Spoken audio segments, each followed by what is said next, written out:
Selamat pagi menjelang siang para siswi kelas 11 yang terkasih. Pada pertemuan hari ini kita akan mempelajari materi tentang kehidupan bernegara dalam konsep Negara Kesatuan Republik Indonesia. Konsep Negara Kesatuan Republik Indonesia ini tertuang dalam pasal 1 ayat 1 UUD NRI tahun 1945 yang berbunyi, Negara Indonesia ialah negara kesatuan yang berbentuk republik. Pasal-pasal lain yang menyebutkan tentang Negara Kesatuan Republik Indonesia antara lain adalah pasal 18 ayat 1, pasal 18B ayat 2, pasal 25A dan pasal 37 ayat 5. Makna negara kesatuan menurut pasal 25A UUD NRI tahun 1945 yang menyatakan bahwa Negara Kesatuan Republik Indonesia adalah sebuah negara kepulauan yang berciri Nusantara dengan wilayah yang batas-batas dan hak-haknya ditetapkan dengan undang-undang. Sedangkan ciri-ciri Negara Kesatuan Republik Indonesia antara lain, yang pertama adalah bentuk negara, di mana Indonesia merupakan negara yang berbentuk republik dengan ciri negara kesatuan bernama Negara Kesatuan Republik Indonesia. Yang kedua adalah wilayah negara. Wilayah negara Indonesia terdiri dari daratan, lautan atau perairan, dan udara. Daratan Indonesia terdiri dari pulau-pulau yang dipisahkan oleh perairan.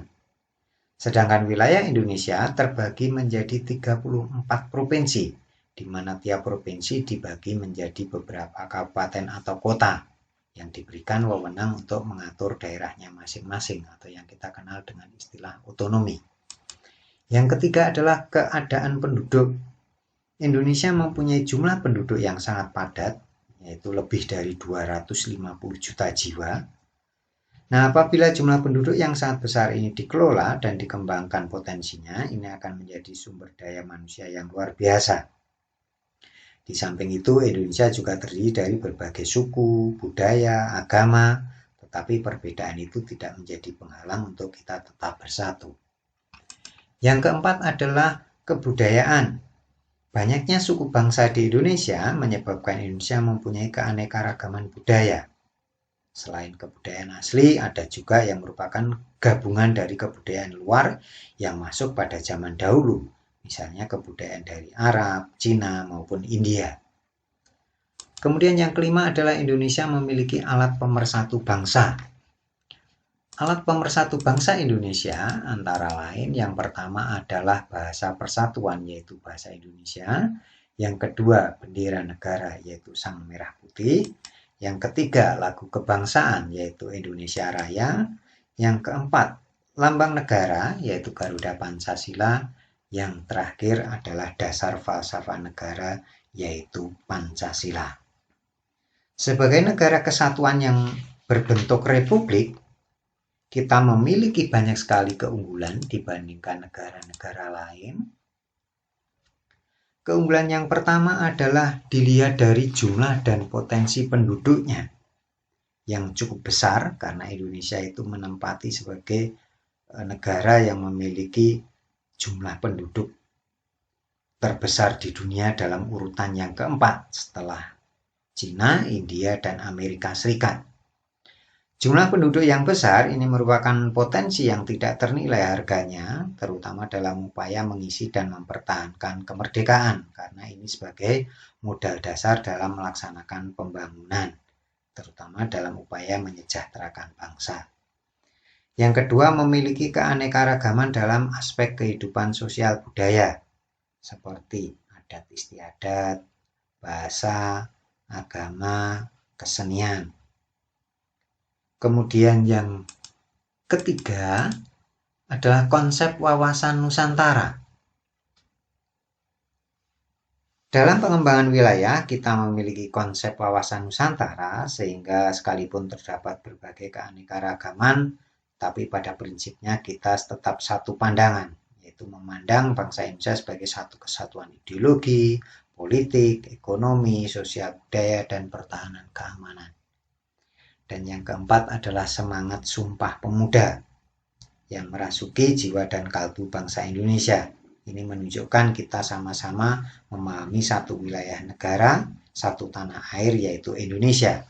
Kita sama-sama merasa berbangsa satu bangsa Indonesia dan sama-sama menggunakan bahasa yang sama, yaitu bahasa Indonesia.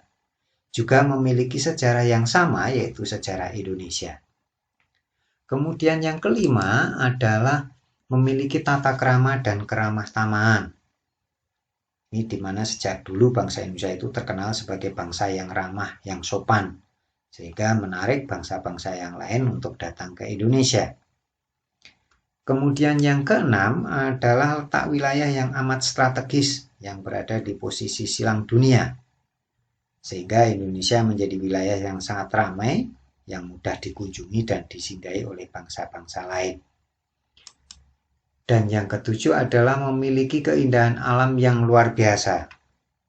Misalnya pantai-pantai di Bali, kemudian ada Danau Toba di Sumatera, Pantai Pangandaran, Pantai Carita, Tangkuban Perahu di Jawa Barat, dan juga Indonesia memiliki keanekaragaman flora dan fauna. Berikutnya, Indonesia memiliki salah satu keajaiban dunia, yaitu Candi Borobudur, yang tidak sedikit menarik wisatawan untuk datang ke Indonesia. Selain itu juga kita memiliki Pulau Komodo. Kemudian yang kesembilan adalah wilayah Indonesia yang sangat luas, yaitu 5.193.250 km persegi, yang meliputi daratan seluas 2.027.087 km persegi dan lautan seluas 3.166.163 km persegi. Dan yang terakhir adalah tanahnya yang sangat subur dan kaya akan sumber daya alam. Ini kita bisa melihat bahwa Indonesia sangat potensial akan sumber daya alam yang melimpah. Nah, di samping itu juga Indonesia menjadi negara yang cukup diperhitungkan di kancah dunia internasional, terutama dalam peran sertanya dalam organisasi yang bersifat regional maupun internasional. Demikian para siswi untuk konsep Negara Kesatuan Republik Indonesia dan juga keunggulan Negara Kesatuan Republik Indonesia. Kalau masih ada yang belum paham, silahkan ditanyakan melalui WA. Terima kasih atas perhatiannya. Kita berjumpa lagi pada pertemuan berikutnya.